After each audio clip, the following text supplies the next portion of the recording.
Caius Hartwick surged to his feet. The lantern trembled in his gloved hand, throwing a circle of pale, jittering light across the bare walls of Lindenhall Asylum's old wing. The air smelled of linseed oil and damp wool, of sour coffee left cooling on a chipped enamel pot, and of something else, something mineral and sharp, that clung to the floorboards and breathed between the creaks.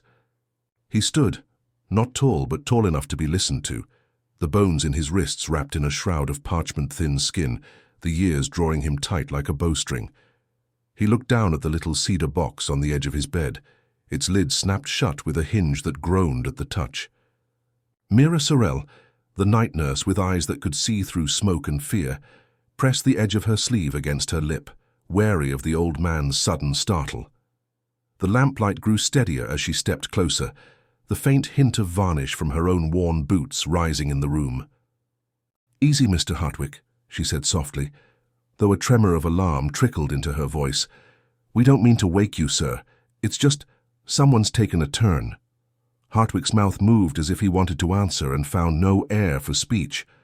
He swallowed, and the room steadied a little. His eyes, pale and patient as a winter sky, fixed on the box. In it lay the finger, the mummified finger of the enemy who had killed a man Hartwick had loved as a brother in arms. The idea tasted of iron in the mouth, the memory a rusted latch beating inside his chest. "Lie down, Caius," Mira said, not unkindly, using his given name the way a mother might, with a gentleness that only the old would recognize as respect earned through decades of listening. "You'll frighten the others." He did not move. The box remained where it was, a small relic of a larger storm. For a long moment, the only sound was the soft tick of the hospital clock and the distant sigh of wind through broken panes. Then Hartwick spoke, his voice low and stubborn, like a man who has learned to fight the night without lighting a candle. "The night I met you, I told you I slept, always, with the memory with the man I could not forgive." He pointed a finger, no pun intended, to the box. That finger belonged to Crandall. Crandall. The name reached out of the past with a rasp of dried leaves and old iron, the kind of sound that makes a person's skin prickle with remembered fear. Mira glanced at the door to the nurse's station, as if checking for eavesdroppers, then crouched near Hartwick's shoulder and said, "Crandall's gone from memory to rumor, Mr. Hartwick. There's no one here named Crandall. There's only people who need rest." Hartwick turned his head ever so slightly toward her, his eye catching the light in the glass behind her, catching something of the past in its reflection. "You want rest, do you?" His voice took on a rough edge, as if a stone had rolled into his throat. "I was not given rest after the last march I walked, nor after the last man fell. It kept coming back, that finger, smaller than a memory, heavier than a man's oath." She held his gaze with a patience born of nursing and listening to the old men who refused to yield their ghosts. "Tell me," she coaxed, "tell me what this memory wants from us, from the asylum." Hartwick's laugh was a dry crack of a branch in winter. "What does it want? It wants to be kept, Miss Sorrel. It wants to be kept safe from the rain. And the rats, kept here where I can see it when I wake and dream of fire and smoke." The box did not move. The finger inside did not stir, yet the room felt charged, as if the air itself remembered a thunderstorm from a long time ago. Rising action. In the days that followed, Lindenhall's quiet corridors filled with the soft crackle of old bones meeting new questions.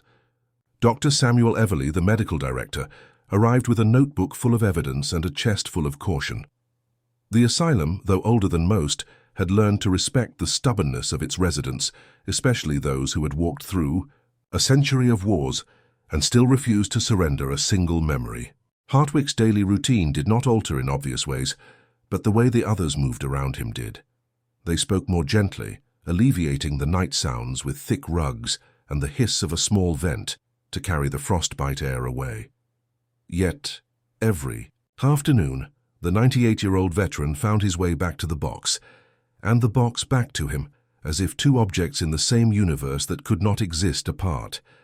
"Sir," a newer orderly named Thomas Rivera said one afternoon, "you've slept with the memory long enough.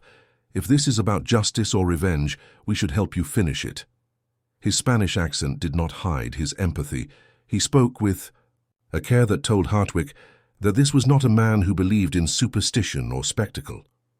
Hartwick's response arrived as a reply, not with words but with a question, spoken softly but clear enough for those listening close enough to hear the tremor in his breath. Rivera, what is justice but a map drawn by men who fear their own paths? If I speak, do we ever walk again with the same feet?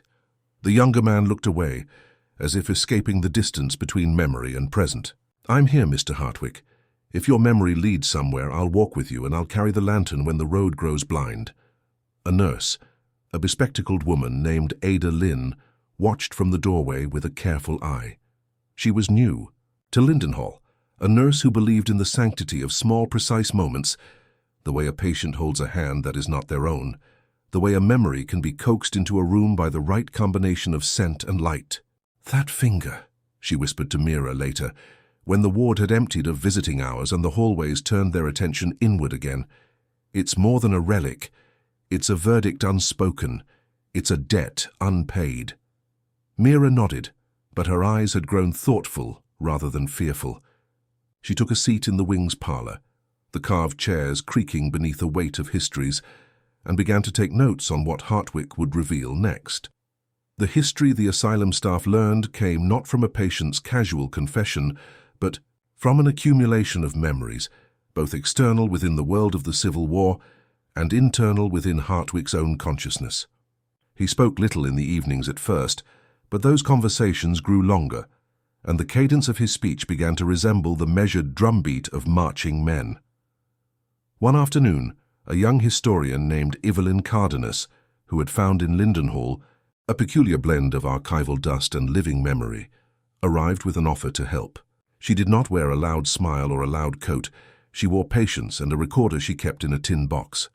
Hartwick greeted her with a quiet nod, as if to say, "I know your voice." "Sir," Evelyn began, "we want to understand the significance of the finger, not just as a relic, but as a symbol, the enemy who took a life and the memory of that life that won't die." Hartwick's eyes flicked toward the box. He considered the question as if weighing a long-ago decision. "Symbols have teeth," he said finally. "They bite when you forget. This finger bit at me for years. It bit the man who killed Tom, the man who killed him with nothing more than a clear aim and a soldier's pride." The memory began to work on Hartwick in the form of a dream, or perhaps a memory wearing the skin of a dream. The scene rose in his mind like the raising of a flag, a field, the smell of damp earth mixed with powder, a ring of soldiers moving as if the ground itself had bones. In the dream, Hartwick was a young man again, though the dream's color was wrong and yet vivid, the way old photographs sometimes appear as more alive than the living. The dream's man was Crandall, and the killing was not clean or glorious. It was messy and desperate and necessary in the way a man is forced to choose between two impossible versions of honor.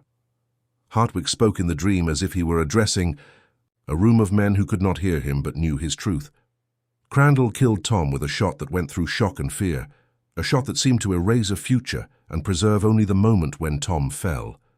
He paused, listening to the imagined sound of a ball striking a drum, the memory making the room feel smaller and more intimate. "If I keep this memory safe, perhaps I keep Tom too. Not as a ghost, but as a boy who once believed in something I still believe in." Evelyn, who had read far too many memoirs to mistake sentiment for truth, pressed gently, "And the finger? What of that?" Hartwick's response arrived in a whisper. Crandall's finger turned up on a battlefield shelf in a hospital in Richmond long after the war ended. A medic cut it from the corpse, preserved it as a trophy, and late one winter in a hospital here, a nurse gave me a glance that told me that something living had done something cruel to something dead. I took the finger because I would not let death speak for me to my friends.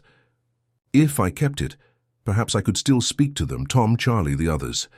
That night, Hartwick's voice returned to the bed's edge, the finger's box now heavier than it had been in weeks. He asked Mira to come close and asked her to bring the lamp closer to the bed. "Do you hear the soldiers marching?" he asked, his words catching on a rough breath.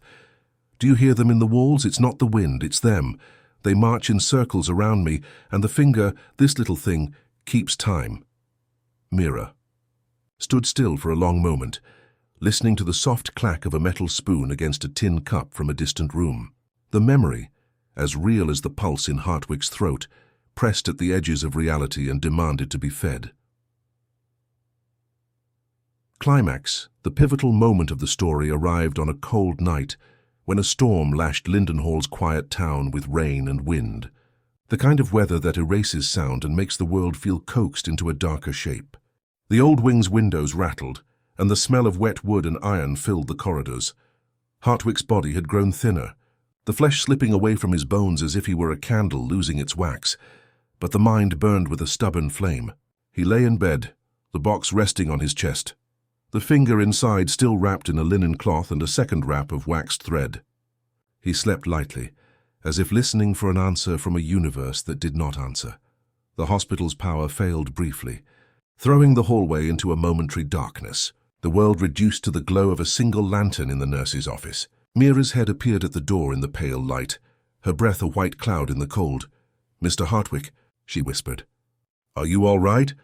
No reply came from him for a heartbeat or two, and then, as if the old man's lungs remembered how to move air again, he spoke. "Listen," he said, a hint of urgency tipping the edge of his voice. "The finger, its owner, he listens. He's listening to me tell you what is true." Mira's hand moved instinctively toward the cedar box, but she checked it and instead asked softly, "What is true, Caius?"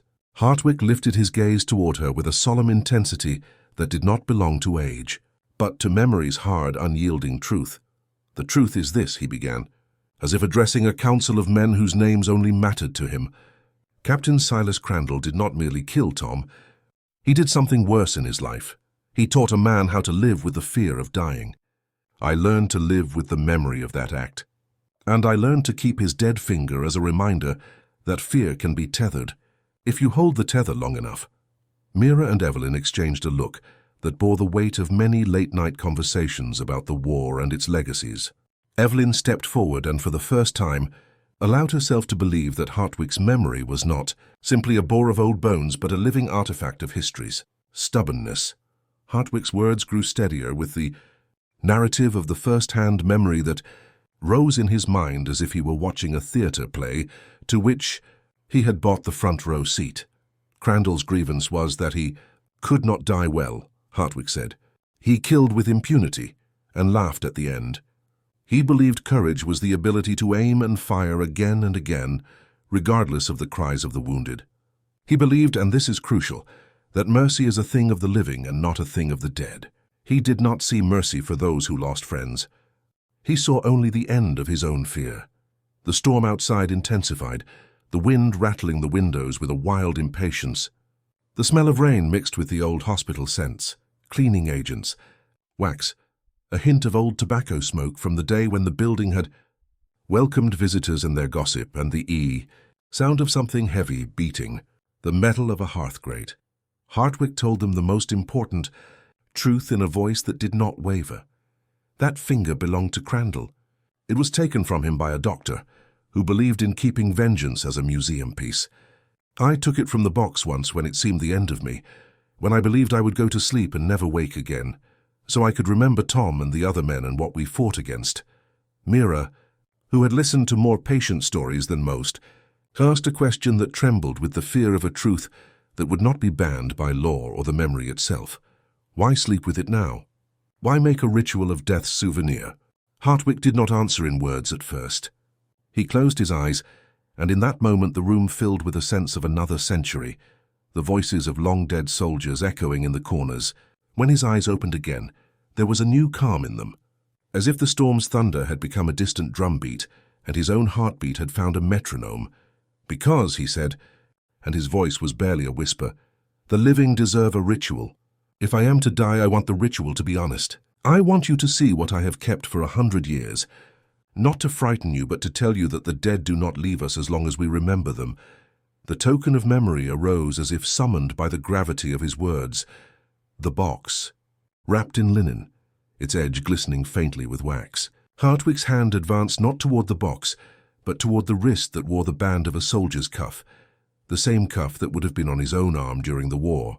The memory coalesced into a single stark image, a battlefield on a night when the rain had turned to needles of cold, the enemy's flag a tatter of grey across the mud, and Crandall's face framed by a beard, looking at Hartwick with something that was not fear, but an acknowledgement of what would come. "Look," Hartwick whispered, almost across the threshold of conscience. "Look at the memory's own shape. It looks at me and I listen. I listen because listening is how I learned to survive when the world didn't want me to." The room grew quiet again, the storm outside abating as if it too had decided to listen. The men in the Memories Theatre spoke in Hartwick's ears, their voices thin with age but clear as bells. Evelyn spoke next, with a voice that surprised herself with how steady it could be when so much rested on it. "If the memory is a map, Mr. Hartwick, where does it lead?" Hartwick opened his mouth to answer and hesitated, as if the word itself would bite. Then he spoke with a slow, deliberate cadence that spoke of a lifetime of keeping secrets, of battles fought within, of letters never sent and prayers never spoken aloud. "It leads to forgiveness. Not for Crandall, not for me, but for Tom. If I can forgive what cannot be forgiven, perhaps the living can be saved from the same chain of vengeance that binds the dead to us." The revelation did not shock the others, as much as it might have outside Lindenhall. The staff had grown used to Hartwick's stubborn moral gravity. The idea of forgiveness, especially in a war that had generated so many hellish choices, resonated with the clinicians who studied trauma and memory, though they would not call it therapy, not in that place, not then. Resolution the days that followed did not bring a grand revelation or a collapse of the memory's grip. Instead, they brought careful, patient actions designed to honor Hartwick's truth without forcing the present to bend too far toward some new revelation that might sully the quiet of the wing or the fragile health of the old men who lay in their beds with winter creeping into their bones. The cedar box remained in Hartwick's room, its lid often left open to the glow of a night lamp, the finger within still wrapped in linen and wax. Hartwick's routines shifted only slightly. He no longer fought Mira when she rearranged his bed, and he began to sleep more peacefully, though still with the box within reach, as if it were a dog at his side or a child clutching a favorite toy. One morning, after a night of heavy rain, Hartwick's breathing grew shallow, and the nurses' station's radios hummed with the ordinary concerns of a medical ward. Dosages, patient care, the occasional emergency. The old man's fingers lay still upon the sheets. The box rested on the bed's footboard, a small, stubborn relic in a room full of rooms. Ada Lynn, who had been listening to the corridor outside the door, stepped inside and closed the door quietly behind her. The smell of rain clung to her hair, a damp freshness that suggested new beginnings even in the house of old memories. "He's dreaming," she whispered to Mira, who stood by the window, the street lamps outside starting to shed a pale orange glow as dawn fought its way through the cloud cover. "He's talking again about the field where Tom fell, about Crandall's finger and a dead man's debt." Hartwick's eyes fluttered beneath thin lids. His voice, when it came with effort, but carried the old authority that once had commanded men into action. "Tell them," he said, barely above a sigh. "Tell them there is a debt that memory does not repay with silence." Mira leaned in, holding his hand in hers with the gentleness of someone who has learned not to interrupt, even when a patient's truth becomes a storm. "The debt is paid," she said, though she was not sure what exact debt he meant. Perhaps the debt of memory itself, perhaps the debt of forgiveness. "We listen, we learn. We do not forget." Hartwick's gaze drifted to the box, and for a moment, the old veteran's face assumed the serenity of one who has laid down a heavy burden at the last. "The debt was not mine alone," he whispered, as if the confession could release the memory into the air. "The debt belonged to all of us who walked through fire and came back to find the world still cold and brave enough to pretend nothing happened." In the weeks that followed, Lindenhall's routine adapted, and the staff built a quiet ritual around Hartwick's memory with the respect it deserved. They did not erase the past. They did not pretend it did not sting. Instead, they nurtured a memory culture that allowed Hartwick to speak, when the courage to speak was more comfortable than silence. The narrative of Hartwick's life, the old man in his late twilight, who had lived through the Civil War in a way that few records could capture, began to intersect with the present more than before. The staff organized a small exhibit of artifacts from Hartwick's life: a spurred boot, a frayed photograph of a band of men in grey and blue, a pistol holster that had kept its shape through decades of rain and fear, and in the corner of the room under a glass cover lay Hartwick's box, its lid slightly ajar, the finger within still wrapped, not for display but for memory's sake. As the spring sun found Lindenhall through the tall windows, Hartwick's health continued to wane, but his mind did not fade so long as memory had a home to inhabit. He would open his eyes during the day, sometimes at the sound of voices, sometimes because the memory's storm began anew within him, and he needed to tell someone about it once more. One twilight, after a long conversation about Tom and Crandall, Hartwick spoke to Mira in a tone that surprised even himself. "Do you know what I learned, nurse, of the modern age? That a man can forgive another for a crime he did not commit in his own life. If he sees the fear behind the crime, if he sees the fear that made him do what he did. It is not the offense that kills us, it is the fear we carry after." Mira inclined her head. "And what about the finger? Does it carry fear or does it exercise fear?" Hartwick smiled faintly, a ghost of a smile that remembered a winter fire long ago. "Fear is a habit. If I hold on to this finger long enough, I can make the memory become a lesson, not a weapon. The memory has been a weapon. It becomes a lesson when I choose to let go of the rage that kept it alive."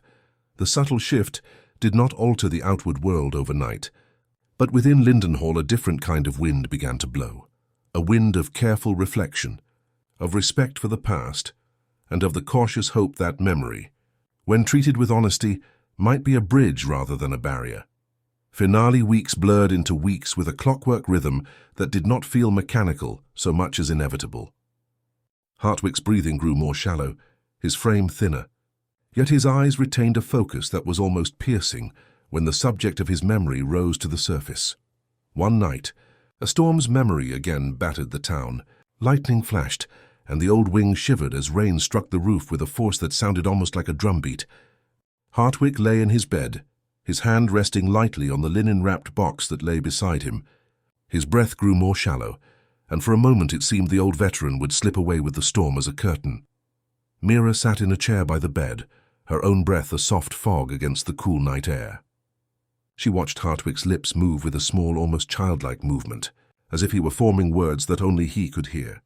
"Tom waits in the dark," he whispered, and the words were followed by a longer breath, as if the memory had just given him a new sentence to speak.